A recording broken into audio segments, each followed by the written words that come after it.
istighna, hakikatul istighna itu adalah al istighna anis syai' labihi. Jadi pemenuhan kebutuhan yang sebenarnya adalah kita berusaha menghindari sebanyak mungkin kebutuhan yang sekunder, yang nggak penting, bukan memenuhi semua yang kita inginkan. Jadi misalnya begini ya, kalau kita lapar, itu keinginan kita itu makan enak apa asal makan? Tentu jawabannya asal makan yang sehat. Tapi kalau nuruti nafsu kita, makannya yang enak, teman makan ya enak, terus di warung yang favorit, ini kan satu kebodohan. Kenapa untuk makan saja butuh definisi sekian banyak? Yang kita harus kecewa, warung favoritnya bisa sudah tutup, atau kita ke sana harus macet, ribet.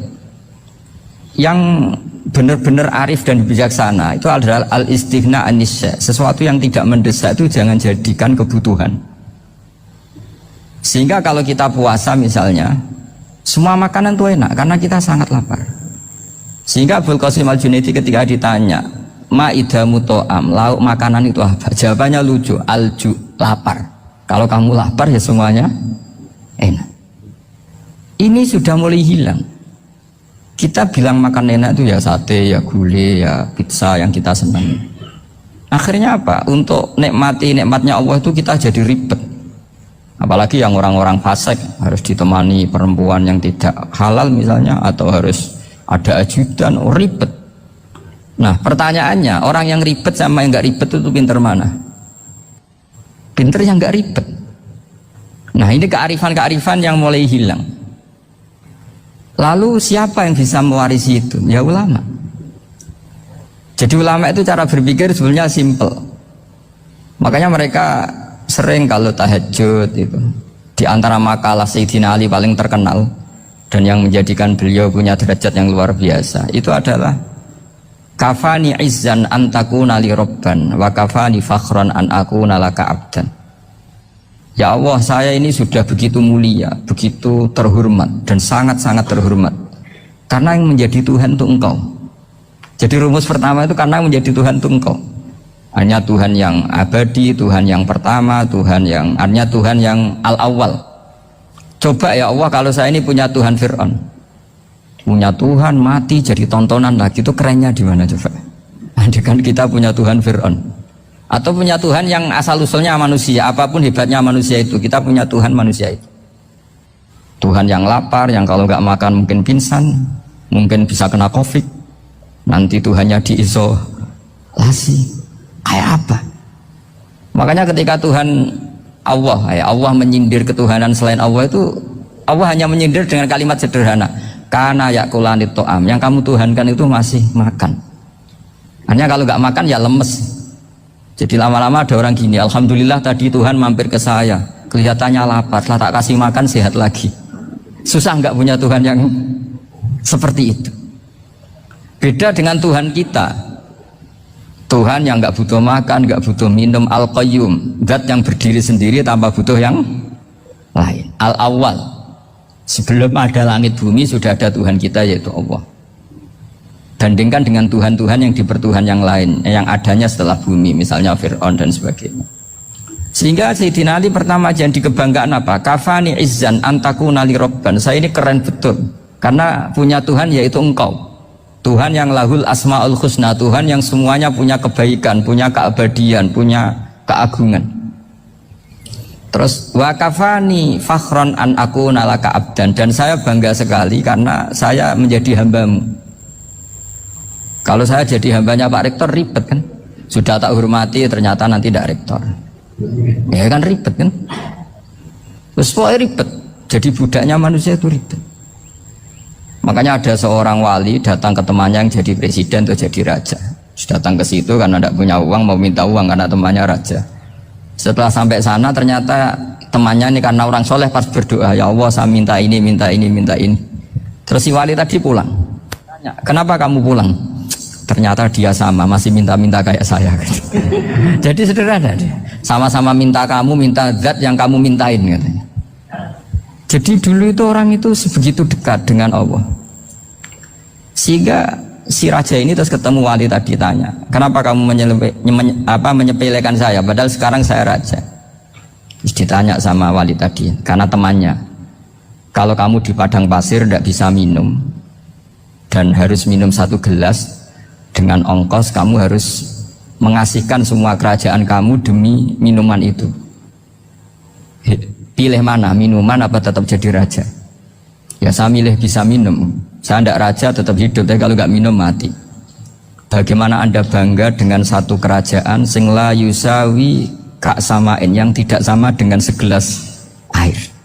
Jadi artinya terus mereka melihat jadi raja itu ya biasa, jadi presiden biasa, jadi rektor biasa, karena mereka biasa berlogika. Hakikatul izzah itu ya taqarrub ila Allah, yang benar-benar terhormat itu ya dekat dengan Allah. Begitu seterusnya mereka bikin paradok-paradok yang aneh, tapi itu menjadi pelajaran. Bapak saya Ki Nur Salim itu senang baca anekdot Nasiruddin Koja. Itu kalau bikin orang-orang aneh, itu dia datang ke satu pesta pakai baju lusuh, pakai sarung lusuh atau celana lusuh, sama Sohibul Bait yang punya acara dibiarin. Setelah dibiarin dia pulang pakai jas, pakai dasi, pokoknya keren. Dihormatin, pakai alpat, pokoknya dihormatin. Silakan. Pas dia disuruh minum, minumannya itu disokkan saja ke sakunya. Jas, kamu harus minum yang banyak karena kamu yang dihormati, bukan saya. Terus makanannya semuanya diletakkan di saku, ada nggak apa? Ayo kamu makan yang banyak.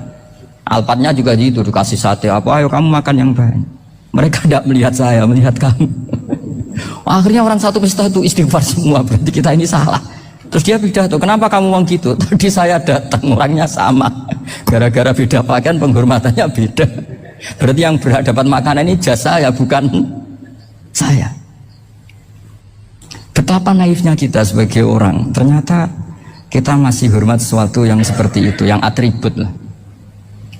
Jadi orang-orang sufi itu orang yang bisa menertawakan dunia. Akhirnya ya, pertama dia dianggap orang gila, masa jas dikasih makan, dikasih minum. Tapi secara fikih dia benar, haram dia makan.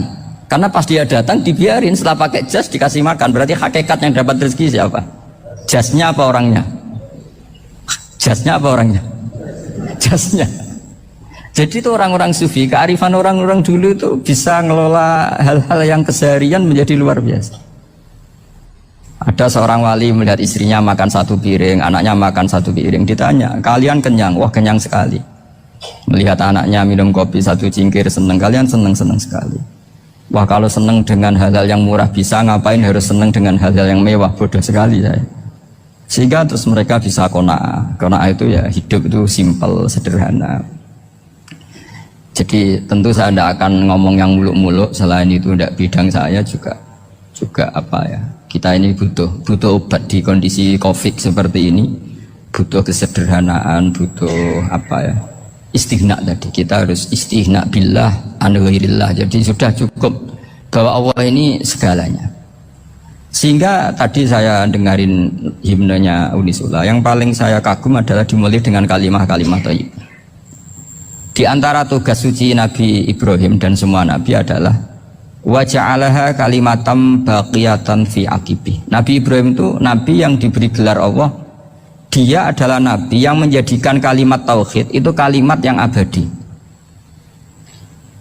Fi aqibi, di anak turunnya, di semua generasinya, baik anak turun karena gen maupun karena pembinaan, karena pendidikan. Ini penting sekali saya utarakan karena apa? Satu kehidupan itu sebenarnya digerakkan oleh kata-kata, oleh moto kalau oleh bahasa modern. Sehingga banyak ulama mengatakan al-ibarat qutun li'ailatil mustami'in, bahwa redaksi atau moto atau pegangan hidup itu penggerak kehidupan. Sehingga sebetulnya manusia itu digerakkan oleh kalimah-kalimah itu, oleh moto-moto itu, oleh prinsip-prinsip hidup itu. Misalnya orang Palestina itu tiap hari ke pasar gitu. Mereka ke laut gitu. Ditanya, kenapa tidak takut tembak Israel? Jawabannya lucu. Kena tembak ya mati, nggak makan ya mati, nggak kerja ya mati. Ya sudah, sama-sama mati ya, mendingan aktivitas normal. Tapi saya tidak menyarankan itu untuk melawan COVID. Ini cerita saja. Kamu jangan provokator itu, karena ini wilayah sensitif. Jadi banyak orang yang poligami, kalau ditanya alasannya gitu, istri satu ya cerewet, dua ya cerewet, mendingan 4 ya banyak ya gitu. Tapi ada yang kebalikan, istri satu cerewet saja hampir jantungan, apalagi 4, tinggal matinya kan gitu. Itu semua yang menggerakkan itu kalimat. Kalimat itu satu pegangan. Banyak orang loh yang nggak ingin jadi rektor tuh banyak loh Pak Bejo. Jangan kira semua dosen ingin jadi rektor. Melihat rektor sibuk rapat mempertahankan reputasi Unisula, terus sering pegang kepala, ngapain repot-repot, jadi tukang sapu aja dapat gaji, ngopi, rokokan, selesai. Bodoh amat jadi rektor, mikir orang banyak loh orang yang gak ingin jadi presiden tuh banyak, karena ngopi nyaman, gak ada yang ganggu, mau tidur sampai jam 9 siang juga gak ada yang ganggu, sehingga mereka melihat pegawai negeri itu gak keren, orang kok diatur jam, disiplin. Itu memang cara Allah membagi rahmat. Mau kamu apakan coba? Cara syukurnya dia seperti itu. Bapak saya dulu tuh sering ngajarin saya, diajak jalan-jalan pagi-pagi. Melihat orang ngopi, makan uduk itu bapak seneng. Kok enak jadi wong awam. Ngene esuk-esuk nyemak bocah kesel kabeh kono enak ngopi, rokokan. Bapak kadang iri sama orang awam itu iri. Sudah gitu berharap masuk surga kan enak, sudah gitu. Tahu-tahu mati, tidak tahu ke surga apa ke neraka ya tidak tahu. Jadi nah, orang dulu itu orang yang bisa mensederhanakan dunia, sehingga ya sudah cara bahagia. Makanya saya alhamdulillah saya ini kerjasama sama UII sama beberapa kampus. Memang amdan itu sengaja. Kampus itu ya punya sistem yang nggak bisa mewakili sistem kiai. Kiai juga punya sistem yang nggak terwakili oleh kampus, juga sebaliknya saling melengkapi. Saya sering ketemu rektor UII, rektor kampus-kampus Islam. Mereka cerita, Gus, pendidikan pondok harusnya dimodernkan gini-gini. Saya bilang, kalau pondok modern kayak kampus itu nanti saya ketemu Allah tidak bisa jawab. Kenapa Gus? Saya beri contoh gini. Kalau misalnya perempuan perawan lah atau apa saja, namanya perempuan, mau tanya tentang menstruasi atau haid. Kalau semuanya sistem kampus, dia harus kuliah dulu. Registrasi dulu, kuliah dulu, bayar dulu, dan dapat jawabannya nunggu mata kuliah pas itu. Bandingkan kalau sistem pondok, saya tuh sering ke pasar sama anak saya dicegat sama ibu-ibu, Gus, anak saya ngalami gini-gini, keluar darah terus menerus, nggak 6 hari tapi 1 bulan penuh. Itu hukumnya apa Gus ya? Nanti saya mau sowan ke jenengan. Nggak, ada usah sowan, di sini aja. Ya sudah. Sebelum mengeluarkan darah yang rutin seperti itu biasanya haidnya berapa hari? 6 hari, ya sudah ikut yang 6 hari, yang lainnya istighatsah. Ngoten tok Gus, ya udah ya. Begitu terus di masalah udhiyah Pak. Ya coba kalau semuanya pakai sistem kampus, daftar dulu, bayar dulu. Jadi ini nggak ada jawabannya, nunggu mata kuliah itu baru dapat jawaban. Itu biasa nggak sholat bertahun-tahun karena belum ada jawaban tentang itu. Ya itu kalau misalnya orang mati, tahunya cara apa memulasara jenazah itu nunggu kuliah dulu, pas mata pelajaran itu dulu, baru menangani orang mati. Berarti orang mati itu tergeledak semua. Tapi kalau kiai kan enggak, kesini orang mati terbakar, kalau dimandiin malah badannya copot-copot, itu gimana hukumnya? Ini ada orang mati Gus Kendat, ini disolati apa enggak? Ada orang mati apa itu oplosan ya, itu disolati enggak? Soal sering ditanya gitu. Gak usah registrasi Pak Rektor, gak usah registrasi, gak usah daftar, gak usah seminar. Makanya kalau orang kampus wani kiai itu ya kualat tenang gitu, karena ini yang on time ya. Tapi pondok seperti saya ya ikrar seikrar-ikrarnya. Pentingnya kampus karena melatih efisiensi waktu, disiplin, tata kelola manajemen, sehingga kita hormat. Tapi tadi kita harus saling melengkapi, sehingga saya tunjukkan ke publik bahwa saya hormat sekali sama polisi, sama tentara. Coba kita bisa apa ngadepi bandar narkoba kalau enggak polisi? Bisa apa coba menjaga NKRI kalau enggak tentara? Begitu juga ya sudahlah, kita memang fa inna yadallahi ma'al jamaah, kita berkah itu kalau bersama-sama, enggak bisa kita sendiri. Nah lalu orang kayak saya itu ya beberapa kali sebetulnya saya itu ditawanin jadi doktor honoris causa apa. Kekhawatiran saya satu Pak Bejo, takut pas nggak punya uang itu dokter gak ada duit kan gak pantas gitu. Jadi repot gitu, daripada beban lah sudah lah nggak usah dokter. Jadi kalau nggak punya uang ya pantas, terus kalau ngebis ya pantas, suatu saat kalau mati nggak ada yang hadir ya pantas, nggak dokter gitu. Kalau sudah dokter kok masuk neraka, dokter kok masuk neraka, kayaknya apalagi rektor kampus Islam kok masuk neraka itu kan kok kayak agak pas itu. Misalnya rektor Unisiola ditanya Mungkar Nakir nggak bisa kan kayak gimana gitu. Makanya harus sering ngaji saya supaya nggak malu di depan Mungkar Nakir. Masa rektor ditanya Mungkar Nakir nggak bisa. Harus berani bentak. Ini saya rektor loh Pak Mungkar Nakir. Masa kalau wali-wali dulu berani. Masyhur di cerita wali-wali ditanya Marabbuka manabuka. Saya ini guru tauhid. Kok kamu tanya Marabbuka manabuka yang ngotok? Kok kamu tidak pernah ngaji enak aja tanya. Jadi wali-wali itu ya rileks kan. Saya yakin rileks wali di Bang Parik baru. Saya yakin itu.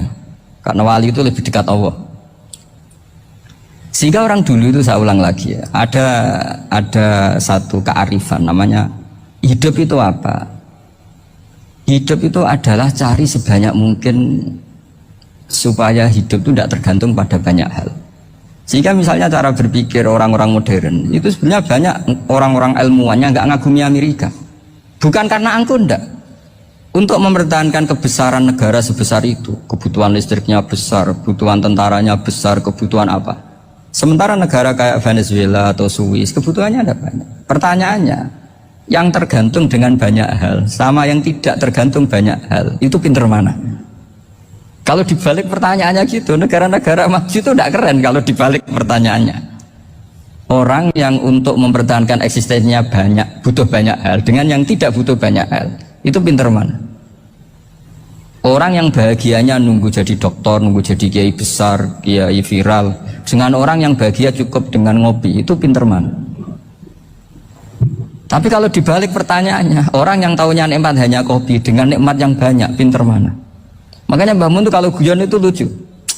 Aku ikut saake ambek wong desa sing mlebu swarga. Saya dulu eskal mlebu swarga kok disakeni. Akhirnya beliau memberi penjelasan. Wong desa iku roe pakanan enak, iku mau kopi mbek uduk. Lah swarga iku mau nuruti sing dikarepno. Akhirnya wis mau mangan, wis ngopi, nguduk, ngopi ora roh pakanan liyane ku ora roh. Nasi mandi yo ora roh, pizza yo ora roh apa-apa. Terus saya bilang, wah lah niku nak nganti selera tentang wanita cantik, itu juga sederhana. Rodok pesek ya wis cantik, rodok ireng ya wis. Apa bidadarinya seperti itu? Karena saking nggak pengalamannya. Jadi surga itu kan nuruti apa yang diinginkan. Kira-kira keinginan orang kampung kalau di surga itu apa coba? Makanan apa coba? Ya, nak senangnya ketemel gemblong itu. Artinya malaikat lebih suka nangani surganya orang-orang kampung timbang Pak Rektor. Ini sudah ribet ini. Makanan apa saja sudah harus dicoba. Terus kalau di mall tahu orang macam-macam, seleranya macam-macam pasti. Enak mana kalau sampai jadi malaikat pelayan surga? Suka ngelayani orang kampung apa yang orang kota? Orang kampung kan. Jadi ya itu guyon ya, guyon tapi itu menjadi pikiran kita bahwa orang yang banyak kebutuhan itu sebetulnya banyak kebodohannya karena menggantungkan kebahagiaannya dengan banyak hal. Makanya Imam Syafi'i ngendikan istighna itu apa? Al istighna anisya'labi. Yang dikatakan kecukupan adalah berusaha sebanyak mungkin banyak hal tidak kamu butuhkan. Bukan memenuhi semua kebutuhan kamu karena nafsu kamu ini tidak ada batasnya gitu. Kalau kamu penuhin nggak akan selesai. Itu ada perempuan yang kurang cantik itu minta doa saya, Gus doain suami saya kaya, terus tak guyonin, terus nggak minta. Kalau suami kamu kaya, yang pertama dirubah itu apa? Rumah supaya rumah saya bagus. Kedua apa? Mobil supaya mobil saya bagus. Nanti yang dievaluasi itu kamu. Mobil bagus, Alphard, rumah mewah, istrinya kamu pasti itu dievaluasi. Langsung nggak usah sudah gini aja kan. Jadi pertama yang dievaluasi itu kaya itu coba kalau suami kaya itu yang dievaluasi pertama rumah ya, rumah ganti. Setelah itu apa? Mobil. Kira-kira berikutnya akhirnya sudah nggak jadi. Nabi Ibrahim itu pernah minta umur panjang, keren umur panjang. Sama Allah nggak dijawab. Datang orang tua itu bertamu ke Nabi Ibrahim. terus disuguhi dikasih kurma. Apa itu? Kok kurma apa? Anggur yang sudah matang sekali, sudah dimakan. Setelah dimakan meler keluar lagi, dimakan lagi meler lagi. Terus Nabi Ibrahim masuk lagi ke kamar. Ya Allah, doanya tak cancel. Nanti kalau saya tua kayak itu. Jadi Allah itu gak jawab langsung tapi ngirimkan itu. Akhirnya ya Allah gak jadi. Nanti takut itu. Saya pernah ngalami jadi kiai tadi, ada ibu-ibu ya kurang ya gak pati cantik lah. Suaminya tuh miskin sekali. Minta doa saya supaya kaya. Bareng tak kasih pertimbangan itu, udah gak usah, gak jadi. Jadi itu kearifan. Tapi kearifan ini harus kita tanamkan. Saya nggak bisa membayangkan Indonesia yang besar ini, andai kan tidak ada qanaah, nrimo ing pantum. Coba sekarang ada Covid. Andai kan Indonesia itu kayak Perancis. Saya beberapa kali punya tamu orang yang hidup lama di Perancis, bahkan dapat istri orang Perancis. Itu dulu nggak begitu mencintai Indonesia.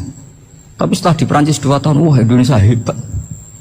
Di Perancis itu kata dia kalau cerita, semua kebutuhan masyarakat itu dibebankan ke negara. Apa saja minta negara, apa saja nyoal negara. Sementara Indonesia, coba kalau Indonesia mengalami seperti ini kok tidak ada qanaah rimo ing pantum, bisa kias Indonesia. Orang miskin nyalahkan negara, kelaparan nyalahkan negara, apa saja. Tapi barokahnya dididik kiai, jogeman nyalahno wong liya. Urip rimo ing pantum, diame. Sampai gak ngerti kalau Covid. Banyak tuh orang-orang kampung itu, orang lugu-lugu itu. Mbah niki saking Covid, dia salam ning Covid, muga-muga umure panjang. Dikira Covid itu nama orang yang ahli sosial itu. Mbah niki dana saking Covid. Matur nuwun sampekno salamku, muga-muga umur panjang. Bingung kan yang nganterin ini. Ini gimana yang mau menjelaskan? Memang nggak paham. Ribet kan. Tapi saya pastikan bahwa dengan keadaan seperti ini kita bahagia, kita stabil, itu jelas barokahnya kalimat tadi, moto tadi atau pegangan hidup tadi. Makanya disebut al-ibarat qutun li'ailatil mustami'in, bahwa redaksi atau kata-kata atau pegangan atau filosofi hidup, apalah namanya itu adalah penyemangat. Karena kata-kata ini memang luar biasa. Ketika sahabat perang demi kebenaran, zaman itu ya pasti benar karena yang dibela Nabi. Dulu itu kan enak zaman Nabi, yang dibela mesti benarnya, musuhnya mesti salahnya. Sehingga dulu itu memang harus tegas. Kalau sekarang mau tegas gimana? Yang kamu bela tidak mesti benar, musuhnya tidak mesti salah. Ribet kan kalau misalnya saya tukaran sama Pak Rektor, kamu mau bela mana kan bingung. Saya tidak mesti bener, saya tidak Nabi. Pak Rektor apalagi nggak mesti bener lagi kan? Ribet kan? Jadi kalau kita mau perang sekarang itu mau pede gimana? Enggak. Makanya banyak ulama sekarang itu mau tegas tuh nggak berani karena ya banyak hal yang abu-abu lah wilayahnya. Misalnya pilihan presiden atau pilihan bupati, pilihan menteri. Kamu mati-matian bela itu, yang kamu bela tidak mesti bener, musuh kamu tidak mesti salah. Misalnya pilihan bupati, wah ini kabupaten ini baik kalau bupatinya ini, yang satu bilang ini, terus tim suksesnya kamu tanya, kamu yakin? Ya tidak juga. Lah kenapa semangat? Kan saya botohnya, paling alasannya ya itu aja, bukan yang lain. Beda dengan zaman Nabi, Nabinya mesti benar, Abu Jahalnya mesti salah, kan enak aturan mainnya jelas. Singkat cerita dalam perang itu banyak sahabat yang alami luka, ngalami apa gitu. Kemudian curhat lah ke Nabi, ya Nabi gara-gara derekkan jenengan, ngikuti jenengan saya harus ngalami seperti ini. Ngiranya orang itu diapresiasi sama Allah keluarnya, ternyata sama Allah gak diapresiasi. Malah diturunkan ayat intakunu ta'lamuna fa innahum ya'lamuna kama ta'lamun wa tarjuna minallah malah yarju. Kalau kamu sakit karena perang, orang-orang kafir itu ya sakit, itu saja berani padahal demi kekafiran. Wa tarjuna minallah malah yarjun, padahal kamu punya nilai lebih yaitu berharap kepada Allah yang mereka tidak punya.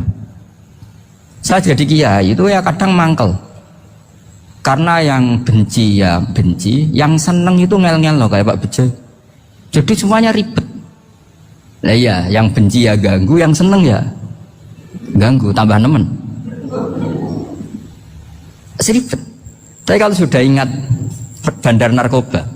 Mereka berhadapan dengan polisi, kadang ditembak karena kesalahannya terlalu fatal. Antar persaingan mereka juga bisa tembak-tembakan karena merebut pasar narkoba. Itu saja mereka berani. Kok kita yang jadi kiai kadang dicium tangannya, dihormati, gak berani, hanya takut apa ya, musibah-musibah kecil lah, atau problem-problem kecil. Nah iya, kalau kita bandingannya gitu. Kalau kamu mau tahajud kedinginan, itu masih nanti dihisab Allah itu gitu. Maling ayam itu keluar malam-malam, hanya dapat ayam. Itu gak takut dingin. Ya gak takut digebuki masa. Kamu mau tahajud saja takut dingin. Makanya nanti hisabnya orang soleh itu nanti dijajarkan orang dolim. Terus diperbandingkan. Wah itu habis kamu kalau itu. Jadi misalnya Unisola mau rapat, tapi ini malam, kalau malam dingin nanti sama masuk angin. Anak-anak pang di perapatan aja berani kamu. Kalau sudah perbandingannya gitu tuh ribet kita nanti. Makanya itu kalimat itu moto atau filosofi hidup. Sehingga diulang lagi nasihat itu. Iyam saskum korhun fakodu masal koma korhu mislu. Kalau kamu kena luka, orang-orang yang nggak benar juga akan kena luka. Itu aja berani demi ketidakbenaran. Masa kamu demi kebenaran nggak berani? Akhirnya orang itu, ya itu kalimat, itu heroik. Makanya kita ini penting ya, makanya tadi himne Unisula dimulai kalimah-kalimah thayyibah. Karena kalimah ini yang menjaga kita, kalimah ini. Misalnya tentang Tuhan. Kenapa orang Islam imannya kokoh seperti ini, termasuk yang sudah hidup di Amerika, di Australia, di mana-mana. Itu ya barokahnya ajaran atau barokahnya kalimah. Saya sebut kalimah saya pakai bahasa santri. Karena la ilaha illallah itu dalam tradisi santri disebut kalimatu haqqin alaiha nahya wa alaiha namut wa alaiha nub'ats. Ada yang riwayat wa biha nub'ats insyaallah taala minal aminin. Kenapa mereka di mana-mana meskipun sekolah di Amerika, di Australia, bahkan di Uni Soviet tetap mukmin? Itu barokahnya ajaran yang benar. Allah itu siapa? Tuhan. Tuhan itu sifat dasarnya apa? Awal. Dia harus wujud awal sebelum makhluk yang lain. Sehingga ketika ada negara yang maju, yang tertib, manajemennya tertib, masyarakatnya makmur, tapi punya Tuhan yang tidak seperti itu, tidak awal, itu sudah gak nyaman. Karena enggaklah keren Tuhan saya, karena Tuhan saya itu al-awwal, zat yang pertama. Tuhan saya keren lah, zat yang gak mati. Tuhan yang gak mati, yang gak pernah mengalami kematian. Sehingga tontonan atau yang dilihat kenikmatan-kenikmatan yang lain ini tidak mengubah dia pendirian tentang Tuhan, karena mantapnya satu kalimat tadi bahwa Tuhan itu ya harus satu, harus awal, harus tidak mati, tidak rusak, tidak mengalami apa-apa yang membahayakan. Sehingga ketika ditawarin Tuhan yang lain meskipun menjanjikan secara finansial atau kemakmuran, mereka gak tertarik. Itu coba, itu barokahnya makmur apa barokahnya ajaran? Barokahnya ajaran. Sering negara Islam itu kalah makmur dengan mereka, tapi barokahnya ajaran ini tetap apa? Tetap Islam. Makanya Nabi Ibrahim, Nabi yang sukses bikin waja'alaha kalimatam baqiyatan fi aqibi. Sehingga kita ini bukti sama orang tua misalnya, itu ya karena ajaran. Suwargamu itu karek wong tuamu. Nak wong tuamu ridho, Allah ridho. Nak ora ridho, Allah ora ridho. Ridho wa fi ridhol walidain wa sakhatu wa sukhtu wa fi sakhatil. Sehingga ketika ada orang tua yang agak brengsek gitu, anak-anak tetap hormat. Punya orang tua yang miskin, yang sudah miskin, tukang tombok nomor, banyak kan di kampung gitu, ya tetap hormat. Coba kalau dari awal kita ngajari orang tua kamu hormati ya, kalau baik, kalau tidak usah, bisa geger Indonesia. Tapi barokahnya ajaran-ajaran itu Indonesia tertib karena ada ajaran. Nah ini di sini pesantren dan Unisula semua harus berkontribusi membuat ajaran yang benar. Itu adalah ciri utama Islam. Sehingga Islam ini dimulai dengan ajaran kalimatu haqqin alaiha nahya wa alaiha namut. Sehingga kita tenang seperti ini. Saya ini termasuk kiai yang tenang. Meskipun kata orang banyak saya ini kiai besar, tapi termasuk kiai yang paling tenang. Termasuk yang paling tenang. Karena saya ini pakai mazhab orang-orang hebat. Saya berkali-kali cerita, orang kayak Imam Syafi'i itu orang yang luar biasa. Saya berkali-kali cerita, orang yang tadi nyium tangan kamu ya Imam Syafi'i, di belakang tuh ngerasani kamu, menghujat kamu. Jawabannya enak saja. Berarti saya alhamdulillah orang yang wibawa. Buktinya di depan saya nggak berani. Jadi enteng saja. Diceritain sebagian kampung, sebagian separuh dari warga kamu itu nggak suka kamu. Ya bagus lah nggak suka saya, nggak akan utang duit saya. Di mana-mana orang utang itu karena teman dekat. Kalau nggak seneng pasti minimal nggak utang, nggak pinjam mobil, nggak pinjam apa. Berkah mana yang seneng sama yang gede? Jadi dianggap enteng saja. Semua yang dialamin dianggap enteng saja. Misalnya punya istri pemarah, ya baguslah marahin suami. Kalau marahin tonggo malah ribet. Jadi kau harus terima kasih kalau dimarahin istri. Baguslah marahin saya mah, kalau marahin tonggo ribet. Jadi enteng saja. Tapi kita sekarang itu karena nafsu ya, sehingga menghadapi hidup ini ribet. Ulama dulu kalau mau mati itu senangnya bukan main. Sudah lama saya ini ingin gak maksiat. Kayaknya gak maksiat paling efektif itu mati. Ya tidak apa-apa Gusti, kalau sebaiknya mati ya mati aja. Enteng saja. Jadi melihat kematian itu akhir dari segala keburukan atau potensi keburukan. Apapun baik kita sekarang, suatu saat mungkin kita gak baik. Yang bisa menghentikan ketidakbaikan atau potensi ketidakbaikan itu apa coba? Mati kan? Berarti mati itu mengerikan apa menyenangkan? Mesti kamu tidak berani menjawab. Meskipun secara ilmu kamu berani, tapi secara rasa gak berani kan? Saya ulang lagi ya, yang bisa menghentikan keburukan atau potensi keburukan itu apa coba? Apa? Kematian. Berarti kematian itu menyenangkan atau menyusahkan? Apapun kamu tidak berani jawab karena kamu agak-agak duniawi itu kelihatannya.